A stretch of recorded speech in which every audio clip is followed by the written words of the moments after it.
আসসালামু আলাইকুম, কি অবস্থা তোমাদের সবার? আশা করছি সবাই অনেক অনেক ভালো আছো। তো নির্ণায়ক পড়ার পর আমাদের জন্য ইম্পর্টেন্ট যে টপিকটা সেটা হলো অনুরাশি এবং সহগুণক। আচ্ছা, অনুরাশি এবং সহগুণক নামগুলো দেখেই কীরকম মনে হচ্ছে, তাই না? সমস্যা নেই, একটু পরে তোমরা এগুলোতে যখন একদম বস হয়ে যাবা তখন তোমাদের কাছে এগুলো শুনতেও ভালো লাগবে এবং তোমরা এগুলো নিয়ে যত মেথ আসুক না কেন, যত প্রশ্ন আসুক না কেন, তোমরা সবগুলো একদম মনের অজান্তেই ফু দিয়ে উড়ে দিতে পারবে। ওকে, তাহলে চলো শুরু করি। আচ্ছা, প্রথমত আমরা দেখব যে অনুরাশি এবং সহগুণক জিনিসটা কি, তাই তো? আচ্ছা, আমি তোমাদেরকে গত ক্লাসে যখন আমি পড়াইছিলাম তখন আমি কি দেখাইছিলাম, যখন একটা ম্যাট্রিক্স নিলাম, যেমন 1 2 3 4 5 6 7 8 9, এই ম্যাট্রিক্সের আমি যখন বলছিলাম যে যে কোনো একটা সারি নিয়ে আমাকে ডিটারমিনেন্ট বের করতে হবে বা নির্ণায়ক বের করতে হবে, মান বের করতে হবে, তখন আমরা কী করছিলাম, যে কোনো একটা উপাদানকে আমরা কী করছিলাম, যে কোনো একটা রোকে আমরা প্রথমে সিলেক্ট করছিলাম। কী করছিলাম? যে কোনো একটা রোকে আমরা কী করছিলাম, প্রথমে সিলেক্ট করছিলাম। তারপর কী করছিলাম, তারপর ওই রো থেকে যে কোনো একটা মানে যে কোনো একটা ভুক্তিকে নিয়েছিলাম। ওয়ানকে নেওয়ার পর আমরা কী করছিলাম, এই যে আমরা এইটুকু পার্ট নিয়েছিলাম না, এইটুকু পার্ট, হ্যাঁ এই যে 5 6 8 9, এইটুকু পার্ট, হ্যাঁ এই যে এইটুকু পার্ট, এটাকে আমরা কি বলবো, অনুরাশি বলবো। কি বলবো? অনুরাশি। বুঝা গেছে?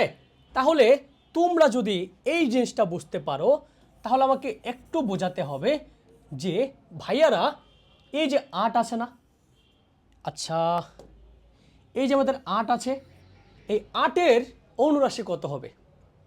একটু হলেও গ্যাস করতে পারছো নাকি? আচ্ছা, 8-এর অনুরাশি কেমনে বের করবা? 8-এর অনুরাশি বের করতে হলে আমাকে প্রথমে কি করতে হবে, আমাকে 8-এর বরাবর যে সারি আছে এবং যে কলাম আছে সেটা কি করতে হবে, বাদ দিয়ে দিতে হবে। তারপর আমাকে কি করতে হবে, এর বাকি যে উপাদানগুলো আছে কি কি আছে, 1 আছে, 3 আছে, 4 আছে, 6 আছে, 1 3 4 অ্যান্ড 6, এই যে আমি একটা ম্যাট্রিক্স পাইলাম, এই যে ম্যাট্রিক্সটা, এটাকে আমরা কি বলবো, অনুরাশি বলবো। ঠিক আছে? আচ্ছা, সহগুণক মানে কি? অনুরাশির সাথে আমরা কি প্লাস আর মাইনাস পড়ছিলাম না, যে ওর ক্ষেত্রে আমরা পড়ছিলাম প্লাস, ওর ক্ষেত্রে বলছিলাম মাইনাস, ওর ক্ষেত্রে কি বলছিলাম প্লাস, তারপর ওর ক্ষেত্রে কি আবার মাইনাস, ওর ক্ষেত্রে প্লাস, ওর ক্ষেত্রে মাইনাস, তারপর আবার কি প্লাস মাইনাস প্লাস, পড়ছিলাম কিনা কিছু একটা। এই যে কোনো একটা অনুরাশির সাথে যখন তুমি প্লাস বা মাইনাস বসাই দিবা তখন সেটাকে আমরা কি বলবো, সহগুণক। ঠিক আছে? সহগুণক।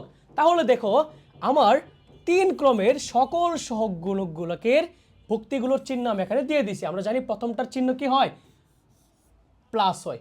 কেন প্লাস হয়? কারণ আমরা জানি এই যে প্লাস মাইনাস চিহ্ন বের করার একটা সূত্র আছে। সূত্রটা কি, -1 কি আই প্লাস জে। এখানে আই মানে কি, আই মানে হইল সারি, জে মানে হইল কলাম সংখ্যা।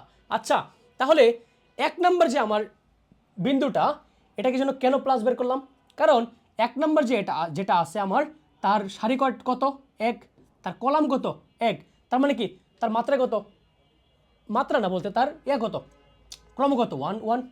তার মানে এখানে আয়ের আর জে এর জায়গায় যদি আমরা 1 আর 1 বসাই দেই তাহলে 1 আর 1 কত 2, তাহলে মাইনাসের উপর যদি পজিটিভ জিনিস আসে তাহলে তার ভ্যালুটা কি হয়ে যায়, পজিটিভ হয়ে যায়।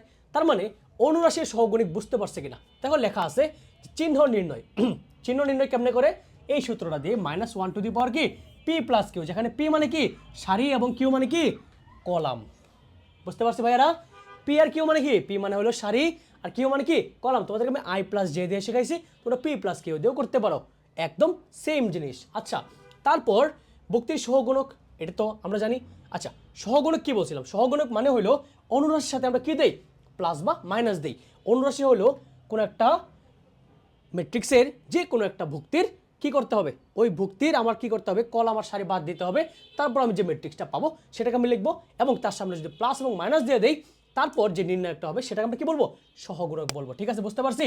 তার মানে দেখো চিহ্ন প্লাস অনুরাশি মিলে কি হয়ে যাবে, আমার সহগুণক হয়ে যাবে। বুঝতে পারছি ভাইয়েরা? সহজ কিনা? একদম সহজ। আচ্ছা, তারপর কি বলছে দেখো, পি প্লাস কিউ যদি জোড় সংখ্যা হয় তাহলে অনুরাশি পূর্বে কি হবে, ধনাত্মক চিহ্ন। দেখো এই যে পি প্লাস কিউ, এখানে আই প্লাস যে আমরা প্রকাশ করছি আমরা পি প্লাস কিউ দ্বারা প্রকাশ করতে পারো। এখানে কি হয়েছে, 1 আর 1 মিলে কত হয়েছে 2 না, তো 2 কে জোড় সংখ্যা না বিজোড় সংখ্যা, জোড় সংখ্যা। আর জোড় সংখ্যা মাইনাসের উপর -1 এর উপর যদি জোড় সংখ্যা বসে সেটার মান কি হয়ে যায় অটোমেটিক্যালি প্লাস হয়ে যায়। তাহলে প্লাস হলে কি -1টা কি হয়ে যাবে তখন +1 হয়ে যাবে। এবং +1 কি লেখা লাগে কোনো কিছুর আগে না, তার মানে যদি আমরা অনুরাশিটা জোড় হয় তাহলে চিহ্নটা কি হবে ধনাত্মক। আর যদি p + q বিজোড় হয় তাহলে ধরো -1 এর উপর আমি লিখলাম 2 + 3, তাহলে কত আসলো -1 এর উপর কত আসলো -1 এর উপর আসলো 5, তার মানে আনসারটা কি আসবে -1। তাহলে অনুরাশির মান কি আসবে ঋণাত্মক আসবে। বুঝতে পারছি ভাইয়েরা? মানে অনুরাশি পূর্বে আমরা ঋণাত্মক চিহ্ন বসাবো, তারপর আমরা কি করব সহগুণক নির্ণয় করব। ঠিক আছে, এখন দেখো সুন্দর করে লেখা আছে plus minus plus minus plus minus plus minus plus. এটা ওকে পরীক্ষায় এগুলো বের করে দেখাতে হবে না, ঠিক আছে, লাগবে না, জাস্ট যখন লাগবে যখন বলবো তখনই কেবল এগুলো ইউজ করবা। ঠিক আছে, আচ্ছা তাহলে এই পৃষ্ঠা বুঝতে পারছি আমরা? বুঝতে পারছি কিনা না বুঝলে ভিডিওটা টেনে দেখো, একটু বুঝতে পারবো আশা করি ইনশাআল্লাহ। ওকে, তারপরে কি আছে আমাদের দেখো লেখা আছে এখানে আমার নির্ণায়কের অনুরাশি এবং সহগুণক তোমাদেরকে আমি বের করে দেখাইলাম।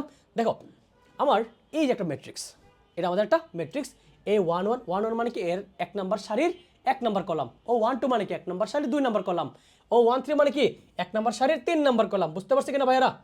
ওকে, আচ্ছা যদি বুঝতে পারি এই জিনিসটা তাহলে এখন আমরা চলো একদম ফাটাফাটি লেভেলে একটা কাজ করে ফেলি। তাহলে 11তম অনুরাশি, 11তম অনুরাশি মানে কি 1 নম্বর সারি 1 নম্বর কলামের অনুরাশি। 1 নম্বর সারি 1 নম্বর কলাম কোনটা? এটা না, এটা কি না? তাহলে অনুরাশি কেমনে বের করে? অনুরাশি বের করে এমনি না, ওকে বাদ দিতে হবে এই বরাবর সারি এই বরাবর কলাম বাদ দিয়ে দিতে হবে। তাহলে কি পয়রা আছে? এটা ভাগ পয়রা আছে না? তাহলে এই যে পয়রা আছে এটা তো আমরা এখন জানি এটা পয়রা আছে, রাইট? এবং আমরা কি জানি এই যে একটা নির্ণায়ক এর মানটা কেমনে বের করে? মান বের করে উপর থেকে নিচে যায় এবং নিচ থেকে উপরে যায়। উপর থেকে নিচে গেলে প্লাস, নিচ থেকে উপরে গেলে মাইনাস। এই দেখো উপর থেকে নিচে গেছে কি করছি প্লাসে লিখছি, এবং নিচ থেকে উপরে গেছি কিসে লিখছি মাইনাসে লিখছি। That's it. ওকে, এবং আমরা জানি সহগুণক মানে কি অনুরাশির সামনে যদি আমরা কি বসাই দেই প্লাস বা মাইনাস বসাই দিই সেটা কি হয়ে যায় সহগুণক হয়ে যায়।